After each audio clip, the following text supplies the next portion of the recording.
د هلمند پر فضا د بهرنیو هیوادونو الوتکو ګزمې کړي دي. سلام، وخت مو په خیر. پام وکئ د نن ورځې تازه خبر ته.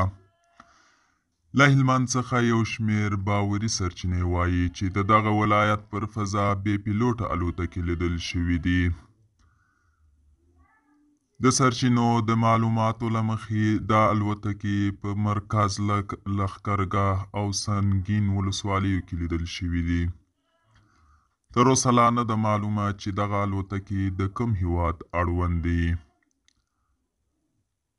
دا الوتکې په داسې حال کې لیدل کیږي چې څو ورځې وړاندې د طالبانو حکومت ویاند ذبیح الله مجاهد ویلي وو چې ډیر زر به پر فضا کنټرول ترلاسه کړي. دوستانو، دا د نن ورځې چمتو کلی خبر. تر بیا هم په الله سپارم. ښې چارې